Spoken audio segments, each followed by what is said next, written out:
Bueno, disculpen, me he mareado sola porque estaba analizando la pregunta 19 y estaba viendo la pregunta 20 y me he mareado sola, disculpen.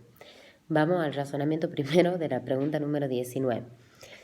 En la pregunta número 19, carbono 4, hidrógeno 10, oxígeno, significa que tenemos compuestos orgánicos que presentan esa fórmula molecular.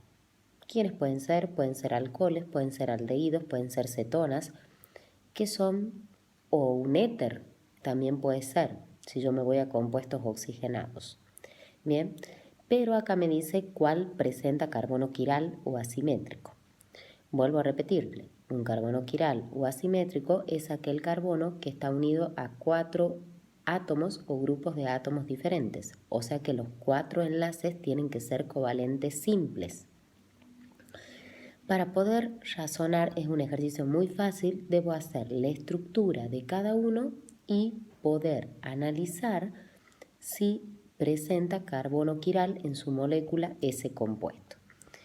En el caso de la respuesta B, no presenta y el carbono 2 está unido a 2 metiles, así que por favor no se confunda. Cuando yo analizo en este mismo punto, en el 19, A y C, o sea el 1-butanol con el 2-butanol, puedo decir que son isómeros de posición, porque tienen la misma fórmula molecular y en lo que varía es la posición del oxidrilo, uno en el carbono 1 y otro en el carbono 2. Y en el caso que analice A y B van a ser isómeros de cadena, estructurales o de ramificación.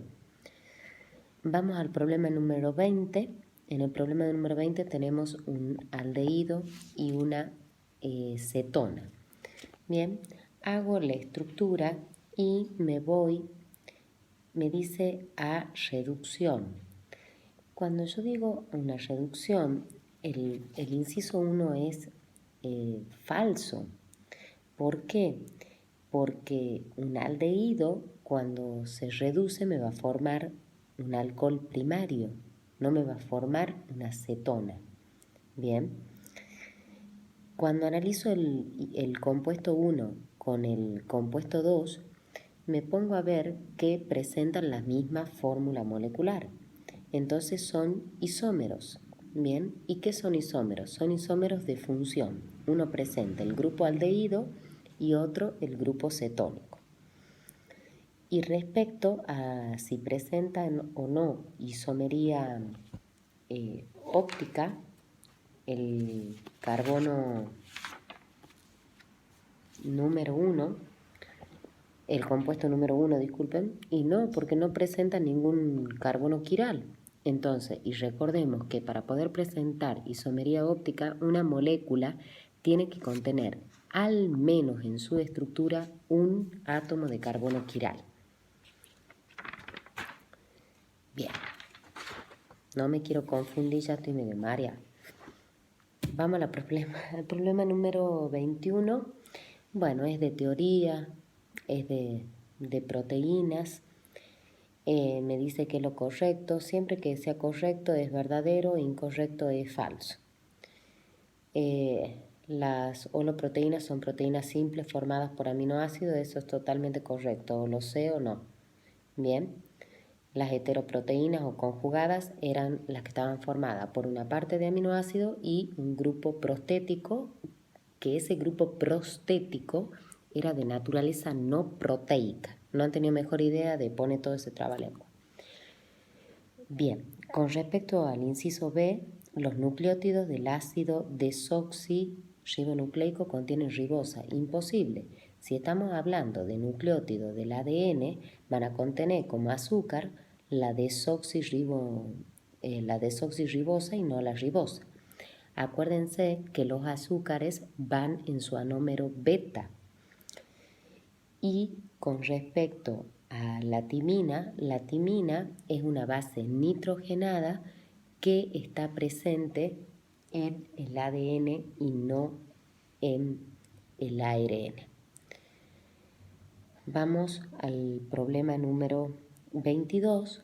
El problema número 22 se refiere a la pequeña clasecita que les he dado el otro día, donde era con los números calcular el número de estado de oxidación del átomo de carbono en moléculas orgánicas. Bien, vamos a detenerlos un poquitito acá. Recordemos que el átomo de hidrógeno va a tener un número de estado de oxidación igual a +1, el oxígeno igual a -2. Y todos los átomos de carbono que estén enlazados a ese átomo de carbono que yo le quiero calcular el estado de oxidación, ni los cuento. Y la suma algebraica de esos números de estado de oxidación me tiene que dar igual a 0. Bien, entonces, si yo analizo el inciso A y me dice el etanol que se transforma a ácido acético, me está pidiendo específicamente en el grupo funcional, significa que yo en el etanol tengo que analizar el carbono número 1. Cuando analizo el carbono número 1 y hago esa apertura, saco los números de estados de oxidación, después hago la suma algebraica y para el etanol ese átomo de carbono me da -1. Y para el ácido acético ese átomo de carbono que contiene el grupo funcional me da +3 y corresponde a esa afirmación. Pero yo hago también para los otros para ver que realmente es incorrecto. Al sacar el del 2-propanol me da 0 y el de la propanona o acetona me da +2. Y eso es incorrecto porque no corresponde a la afirmación que me está dando, que pasa de 0 a -2. Y en el punto número 3, cuando me habla del 1-pentanol que pasa al ácido respectivo, lo correcto es de -1 a +3 y ahí hay un error porque me está diciendo de +1 a +3. Con respecto al problema número 23, hablamos de los disacáridos. Bien, los disacáridos, ya les he dicho que son 4. Por favor, deben saber cuáles son homodisacáridos, cuáles son heterodisacáridos, cómo están formados, a dónde se encuentran, cómo son las uniones de cada uno y cuáles son reductores y cuáles no. Bien, en este caso tenemos la maltosa, la sacarosa y la lactosa. La maltosa estaba formada por 2 moléculas de alfa-D-glucopiranosa. La sacarosa es un heterodisacárido formado por la alfa-glucosa y por la beta-fructosa. Y la lactosa está formada por la beta-galactosa y la alfa-glucosa. Con respecto al reactivo de Fehling, la positividad de reacción es formación de un precipitado rojo ladrillo de óxido cuproso. La positividad de la reacción de Tollens es la formación de un espejo de plata metálica en el fondo del tubo, o puedo decir también depósito de plata metálica. Bien, eso indica la positividad de reacción. Entonces, una vez que yo tengo claro eso, puedo analizar cuál es la afirmación que tengo que marcar.